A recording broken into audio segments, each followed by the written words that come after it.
Still on justice for Mohbad, my people, e don finally shigbegbe o. Wunmi has finally been dragged to the mud. Like, they don't finally scatter the table. They scatter am totally. Nothing remain again. Hey, hey. My people, Wunmi has been caught red-handed. Make you no be like say na for my mouth now una hear the matter. Make una come, make we follow watch this one together. But before then, I still remember una humble girl keys to me they bring una latest of all legit info. If you never subscribe to this channel, make una dey help us to subscribe. Hit on notification bell so they go notify you anytime we drop latest ogbonge tori like this. Let's go there, guys. For me as a person, I don't want her to stop granting an interview. All the interview he has been granting for the past weeks. There's no consistency in the interview she has been granting people, the media. So I pray she will continue in that regard. Let her continue going from one platform, from one media houses to the other. Let her continue talking, so that the more she talk, the more we know what actually happened. She has already said Mohbad died at the night, not afternoon, as being reported by the police. She has already said when they got to the first hospital, which is Pyramid, the person that certified that Mohbad was brought in dead is Dr. Bereket Deborah. Dr. Bereket Deborah certified that Mohbad was brought in dead at Pyramid Hospital. At that point, Cynthia Omowumi Adebanjo said pé nínú interview le pé 20 minutes nígbà tí àwọn gbé débẹ̀ pé alive ni wọ́n gbé débẹ̀ pé after 20 minutes wọ́n ṣe sọ pé wọ́n sọ pé ó ti kú. He is the one that said Mohbad died at night. He is the one that said they took Mohbad to that hospital Pyramid alive, that it was after 20 minutes. It is all in the interview. After the Dr. Bereket Deborah has already certified that Mohbad was brought in dead, he also alleged in his in an interview that they took Mohbad body to another hospital, which is Perez Hospital. At the Perez Hospital, they also confirmed to her that Mohbad has passed on.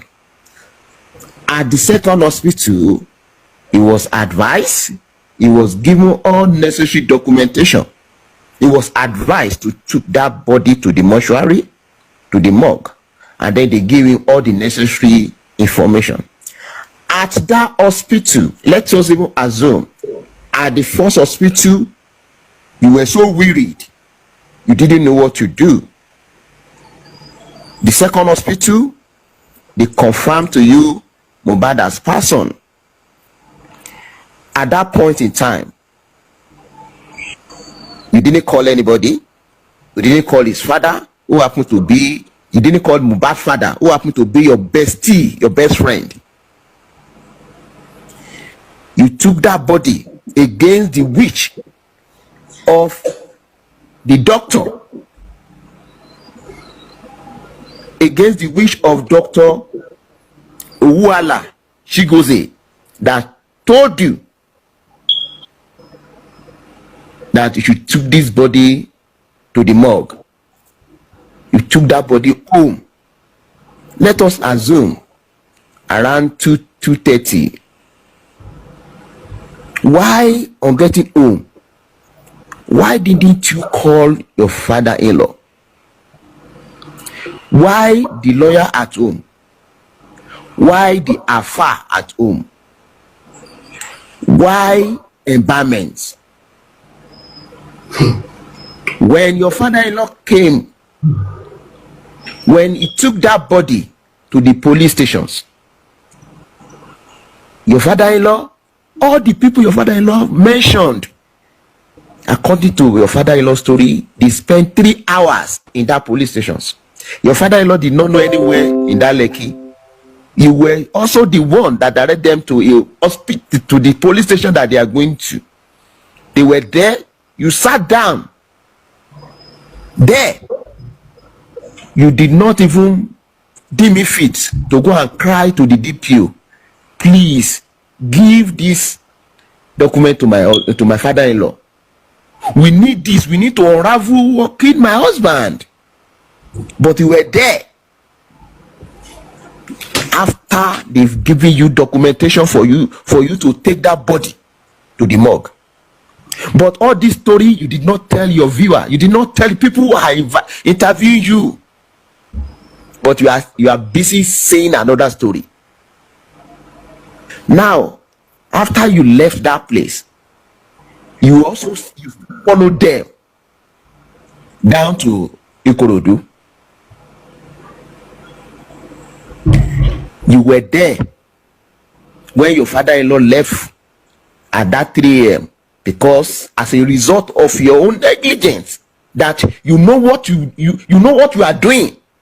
Because tí wọ́n bá sọ pé ọmọdé ni ẹ́ ẹgbẹ́ ọmọ yẹn lọ sí hospital àkọ́kọ́ wọ́n sọ pé ó kú, ẹgbẹ́ lọ sí hospital èkejì wọ́n sọ pé ó kú, wọ́n dẹ̀ advice ẹ wọ́n tún fún any documentation.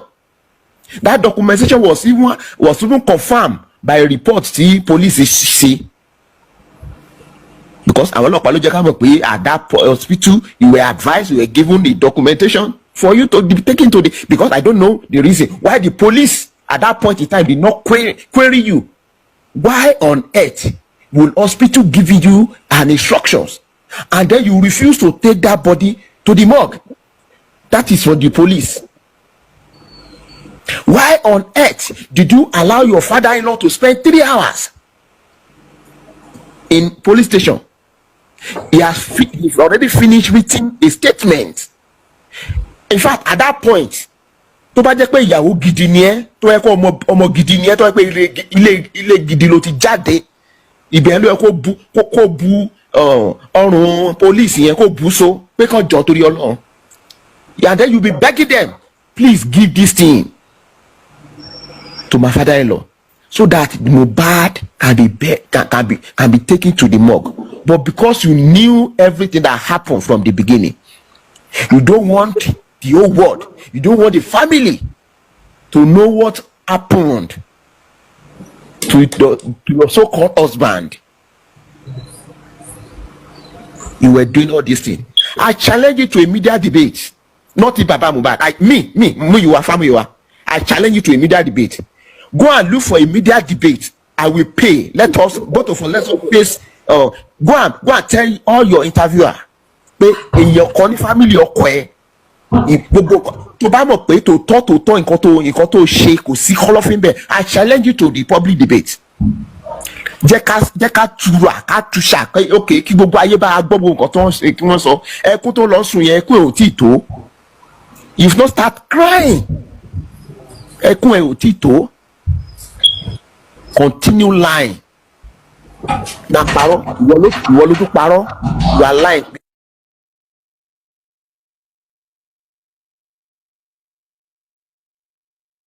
Orí social media ló ti gbọ́ pé ọkọ ẹ̀ ó fẹ́ bury ọkọ ẹ̀. Meanwhile at the burial orí social media tó ti gbọ́ yẹn náà ti fún ẹ ní aṣọ tó jù sínú kìíní, the cloth you throw the this thing, so you've planned all these things. Ṣé orí social media yẹn ló ti gbọ́? So afẹ́fẹ́ dédé gbé aṣọ yẹn wá, aṣọ tó jù social media, aṣọ tó jù sínú pósí yẹn, tó jù sínú burial yẹn. If not because you've planned everything, because o sọ pé o mọ̀, you didn't even know. Continue granting that interview. That interview will continue exposing you. We are gathering our evidences. All what we want is for the coroner inquest to finish. You can't escape it. It is homicide case. You are the number one suspect. All those ones that the police is saying, you are number one suspect. Adura said you are the last person that fought with Mohbad. Spendy said you are the last person that fought with Mohbad. And then the question I want to ask you is that since you get back to Liam, have you been following Mohbad house? The answer is no. But because you heard that Mohbad afẹ́fẹ́ dédé gbé aṣọ yẹn wá, aṣọ tó on social media, aṣọ tó jù sínú pósí yẹn, tó jù sínú burial yẹn. If not because you planned everything, because o sọ pé o mọ̀, you didn't even know. Continue granting that interview. That interview will continue exposing you. We are gathering our evidences. All what we want is for the coroner inquest to finish. You can't escape it. It is homicide case. You are the number one suspect. All those ones that the police is saying, you are number one suspect. Adura said you are the last person that fought with Mohbad. Spendy said you are the last person that fought with Mohbad. And then the question I want to ask you is that since you get back to Liam, have you been following Mohbad house? The answer is no. But because you heard that Mohbad has gotten a visa, your thinking is that maybe he will go from that place.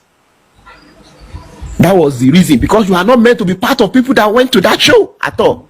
It's because as a result of the fight, you are fighting with Mohbad. That was the reason why you took your child and then you forcefully enter that car.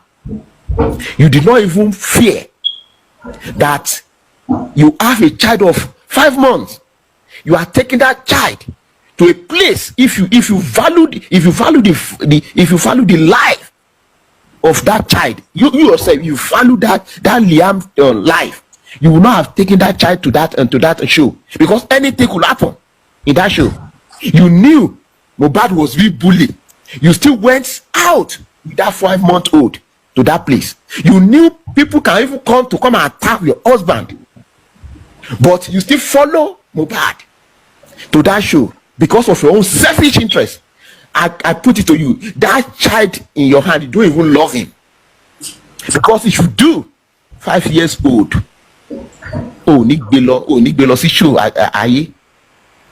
you are the first person that bullied that child. Nobody knew the picture, nobody seen the other picture until you started posting the picture of that boy. You want to expose someone from gbogbo nǹkan tó ṣẹlẹ̀, because tó bá gbé ọmọ ẹ tí o bá rí tán bá rí picture ẹ, gbogbo shananiga tí o ń ṣe lórí social media, posting this, posting that. We will come to that. Let us do the DNA, and then that child, let the DNA confirm pé okay, Mohbad ló lọ́mọ. Ìgbà ló wá ṣe máa mọ̀ pé èèyàn kan wà tán pè ní Alọ́ba. Oh, tí rí Alọ́ba o. Let that child belong to Alọ́ba, because you are the first person that bullied that child. You are the one that exposed that child to the world. You are the first person that posted the picture. Oh, but picture lower, you won't post there. You expose that child. You want to do more to cover. You want to more to cover. Tí o fi fẹ́ kí aráyé mọ nǹkan tó ṣẹlẹ̀. Ó ń parọ́. Let me tell you something. Prime Boy and Mohbad. How did Prime Boy even come to your house in the first place? Mohbad fúnra rẹ̀ ló pe Prime Boy pé òun fẹ́ wá ṣe show ní Ìkòròdú náà, pé kí Prime Boy máa bọ̀. Tó bá jẹ́ pé ìjà ti wà láàrin Prime Boy àti ọkọ ẹ̀ tẹ́lẹ̀tẹ́lẹ̀, ṣé Mohbad á pe Prime Boy? The story is that èmi ò wá sọ́dọ̀ ẹ o, because a fẹ́ lọ àbúrò mi Prime Boy sọ pé àbúrò òun fẹ́ ṣe ó ní birthday lọ́jọ́ yẹn. Ọkọ ẹ̀ dẹ̀ sọ pé má worry, after òun fẹ́ ṣe show ní Ìkòròdú, after show yẹn wọ́n á lọ ṣe show yẹn sí kínní, wọ́n á lọ ṣe show yẹn fún, wọ́n á lọ ṣe birthday fún àbúrò Prime Boy. Prime Boy dẹ̀ wá sí ọ̀dọ̀ ẹ̀. That is to say, kò sí ìjà láàrin wọn. Ìjà Mohbad àti ìwọ Cynthia, ni prime boy ń dá sí pé gbogbo eléyìí kò sí nǹkan kan ẹ ti ń jà láti ilé ìjà yẹn ló mú ẹ tó sáwọ nínú mọ́tò on to your own this thing if they can blame nurse for negligence if they can blame prime boy spending you are in fact ó yẹ kán blame ẹ because number one as the wife ìgbà tí nurse dé according to you o sí ń bẹ̀ nínú post tó tún gbé jáde recently ìwọ ló tún sọ pé you are not there when that fight happen whereas àdúrà dẹ̀ sọ pé ìwọ ló ń sọ̀rọ̀ when they ask àdúrà who told you prime boy and Mohbad is fighting Cynthia ìwọ ló tún wá sọ ọ́n sí pé ò sí ń bẹ̀ so ò sí ń bẹ̀ ó dẹ̀ sọ fún àdúrà pé nǹkan tó ṣẹlẹ̀ lójú ẹ̀ lílì continue granting that interview we want it we love it a túbọ̀ máa expose ẹni we are gathering everything we are going to use to nail you sori lọ́ọ̀yà ẹ̀ tó ní Kabiru akínkínní tí ìyẹn náà in fact lawyers are noble people mi mọ̀ pé ẹ̀yin náà ti di anyway if a lawyer could come on air and be saying pé pé àwọn ní evidence pé bàbá ó ń ṣe mítì pẹ̀lú kínní we want that evidence anyway we challenge you to bring that evidence out pé okay bàbá ó ti ṣe mítì pẹ̀lú kínní a lawyer can be coming on national TV and be lying Kabiru Akingbolu bring that evidence out where bàbá and Naira Marley is having meetings. kò fẹ́ fi lọ́ọ̀yà yín sórí rẹ̀ ni. You lack integrity as a lawyer for you to come on national television and be lying to the whole world that you have evidence. You, Wunmi, you said you recorded your husband, you recorded your father-in-law. Actually, you have your recorded Irolabi of Africa. Tí o bá record bàbá ọkọ ẹ, ìwọ tá a mọ̀ wá ti gbé jáde, but I challenge you because you say you have the record. Bring it out. You will not escape it. You will not escape it. Ìwọ ló ń sọ nínú interview pé family yín lárùn pé ó ní àrùn. Family yín máa tà yín, máa rà yín. Máa tà yín, máa rà yín. Àrùn tó wà lára bàbá ẹ̀ ló rò pé ara gbogbo èèyàn ló wà. Tẹ bá rí kú bàbá ẹ̀. Máa rà yín, máa tà yín. Bí aboyún ni. Bàbá ẹ̀ ọlọ́kùnrin. Bàbá ẹ̀ kí o sì wọ́n sí pé ìwọ sọ pé mi wówó. Bàbá ẹ̀ ọlọ́kùnrin. Bàbá ẹ̀ ọlọ́kùnrin. In fact, so Lẹ́kì ló wà. Wọ́n dẹ̀ wá parí ìjà láàrin wa àti ìyá Mohbad. Ọjọ́ kejì ló bímọ náà. Now your husband Mohbad ó dẹ̀ ké bàbá ẹ̀ ọmọ ìyàwó yín ti bímọ o ẹ máa bọ̀ kí wàá gba placenta. Bàbá ò béèrè placenta lọ́wọ́ yín náà Mohbad fúnra ẹ̀ ló pe bàbá ẹ̀ náà. Bàbá dẹ̀ ń bọ̀ 10 minutes after Mohbad tún pè padà pé dádì ẹ má wọ́rì wọ́n ti ṣe bí kí lorúkọ ẹ̀ gbà kan ọkàn. But iye bàbá ò ṣí. Wọ́n ti gbà lọ́wọ́ ẹ̀. Ó dẹ̀ wù ẹ́ pé ok ṣèdú ọmọ mi ní gbà kan ọkàn ìwọ fúnra rẹ̀ ló tún fẹ́nu ara ẹ̀ sọ ní inquest nítorí pé bàbá ń bínú sí ẹ nítorí pé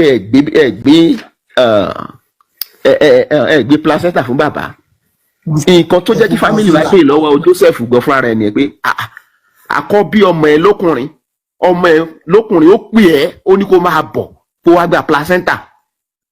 Kí ló ṣẹlẹ̀? Báyìí ló ṣẹlẹ̀. Nǹkan tó bring the issue DNA nìyẹn. Nígbà tá a dẹ̀ sọ pé ok ìwọ wá ṣe DNA ó mọ èsì tó fi fún wa náà ó ní kí bàbá kọ́kọ́ lọ ṣe DNA pẹ̀lú Mohbad ó ní ká tún lọ sí court ká lọ gba kínní nǹkan tó ẹ̀ ń di wá sí court nìyẹn ó ṣe sọ fún àwọn media house yẹn pé ìwọ ló sọ fún bàbá pé kó lọ gba court order. Why can't you narrate that story to your interviewer? Pé ok o ìwọ fúnra ara ẹ nígbà tó béèrè ó sọ fún ọkọ ẹ bàbá ọkọ ẹ pé ok kó kọ́kọ́ lọ ṣe DNA pẹ̀lú Mohbad náà kan certify pé ok òun ló bí kínní kí wọ́n dẹ̀ sọ pé ok the second one ni pé okay o kàn lọ gba court order náà la gbà títí tó yẹ pé o ti ṣe ìgbà tó ti béèrè lọ́wọ́ ẹ̀ pé okay ẹ jẹ́ ká ṣe DNA kó o ti ra jọ̀wọ́ gbogbo any issue DNA ní bára wa ń bẹ so ìwọ ló fa gbogbo yẹn so you have to it's your cross you have to it is your cross you have to carry it.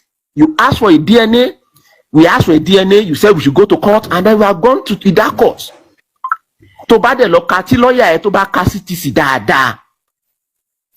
Wọ́n ní wọ́n máa ṣe DNA ní two places in Nigeria. The kind of DNA we want to do, they don't do it in Nigeria because Mohbad body lè rí fluid ń bẹ̀ mọ́. Tissue-based DNA la fẹ́ ṣe. Court ló dẹ̀ grant wa ní order pé ká lọ ṣe DNA.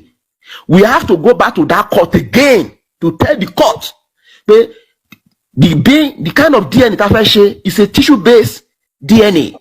So let the court kí wọ́n fún wa ní order again pé okay o tissue-based yẹn la fẹ́ ṣe not the one they granted and then that tissue-based DNA kì í ṣe ní Nàìjíríà abroad náà ti máa ṣe mo gbọ́ pé ìwọ náà fẹ́ ṣe sọ pé kó má ṣe tá bá ti mú sample títí wa ìwọ náà mú títí ẹ lọ ṣe títí ẹ àwa ṣe títí wa so sọ pé kó má ṣe you understand so nobody is running from anywhere stop the argue pé bàbá ń sá káàkiri no you are the one that asked for a court order court ló fún wa ní kinní pé ká lọ ṣe nǹkan tí court dẹ̀ ṣe nǹkan tó pé ká ṣe ó ti change so we have to go back to that court again so stop the victim stop playing the victim here. It will not pay you. And then stop the narrative pé okay bàbá fẹ́ jogún Liam tí wọ́n bá ṣe DNA yẹn tó bá ti confirm pé Mohbad ló lọ́mọ 100% gbogbo nǹkan tí ní Mohbad ní Liam ló ní a kì í fight fógún ní kíní.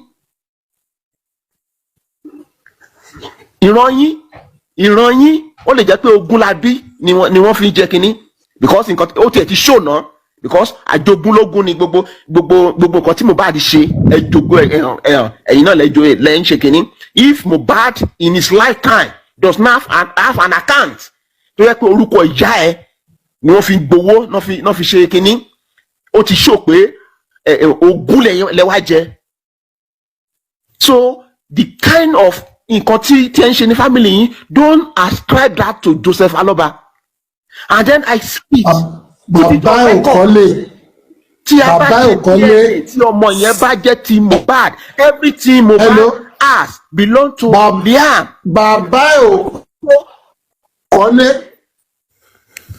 ilé ẹ̀gbọ́n ẹ̀ láti lọ ṣe introduction bàbá ò kò kọ́lé sọ bẹ́ẹ̀. Stop the narrative pé kìnnìkan continue granting the interview. I don't know maybe I've answered the question on the DNA. Bàbá tó bí ò kọ́lé ilé ẹ̀gbọ́n ẹ̀ láti lọ ṣe introduction. Yeah, I think DNA and also the fact that the Kabiru Akingbolu also they addressed